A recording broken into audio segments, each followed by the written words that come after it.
Welcome to XXX News. In today's video, we will talk about the referendum, a path for the public to attend in government affairs that has existed for a very long time. Today we will focus on the question, whether an 18-year-old teenager can vote in a referendum.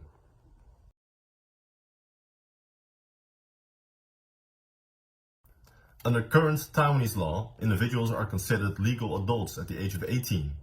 They can marry, serve in the military, run businesses, and are fully responsible for their actions.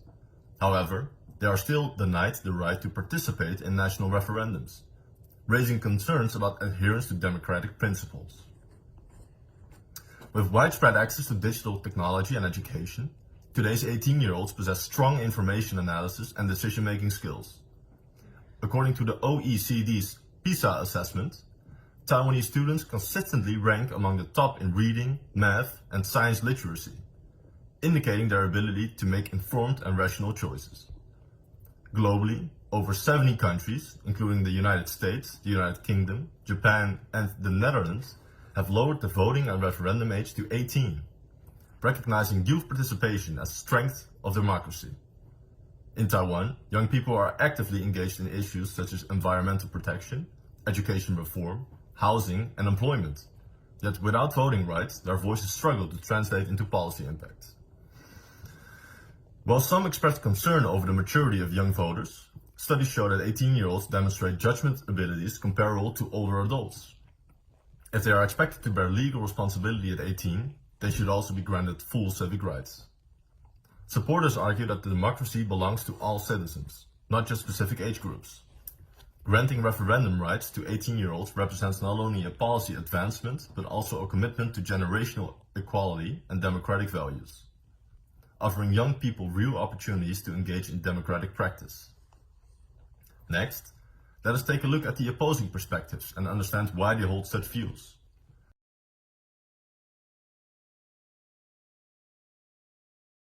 In the perspective of the opposing side, it is believed that 18-year-old citizens are not yet fully mature enough in terms of psychological development and life experience.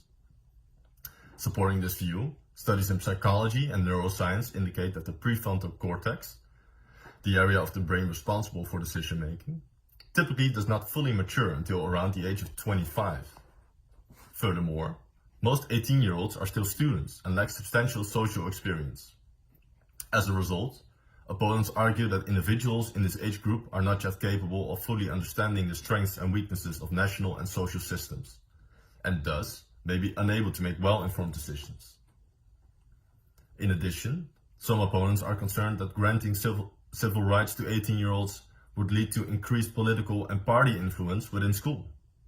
They argue that premature and excessive political involvement could negatively affect students. Some opponents also acknowledge that lowering the age for full civic rights is not entirely unfeasible. However, they point out that many related laws have yet to be revised or discussed. Hastily granting full civil rights could create inconsistencies in legal implementation. For example, the 20-year-old threshold is still retained in some relevant laws, such as the Assembly and Procession Law and Civil Association Law.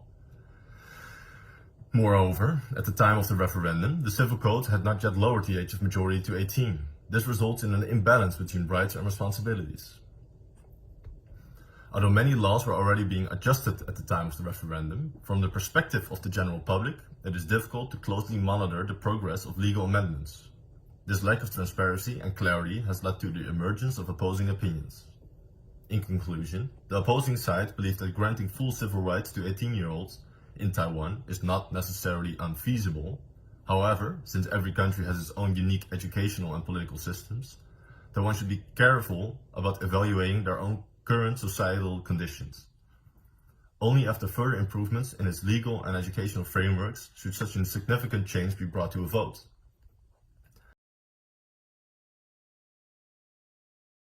Next, we will present some Taiwanese people's views on lowering the voting rights to citizens aged 18. 确实，他们跟以前比，能接触到的东西更多了。那有新的改变，台湾才会改变。不重要，就是我觉得慢慢长大，就是你会比较有自己的想法。我觉得20岁差不多吧，18岁可能还有一点青涩。In 2022, the referendum for this topic was rejected by the public. According to the Taiwanese constitution, to pass a referendum, half of the voters need to vote in favor. In this case, it would have needed 9.6 million votes in favor. However, eventually, it only received 5.6 million votes. So, it was rejected. Some people in Taiwan say that the threshold for passing the referendum is too high. When comparing Taiwan to, for instance, Switzerland, we see that in Switzerland you don't need to have the half of the population to vote in favor, but you just need more votes than the people voting against on this certain referendum. So, if this referendum had happened in Switzerland, it was going to pass. As a consequence, some people in Taiwan want to lower the threshold for passing referendums for changing the constitution. In conclusion, whether an 18-year-old Taiwanese teenager should vote in a referendum is still controversial. This depends on the public's thoughts and how the government and society deals with rising issues.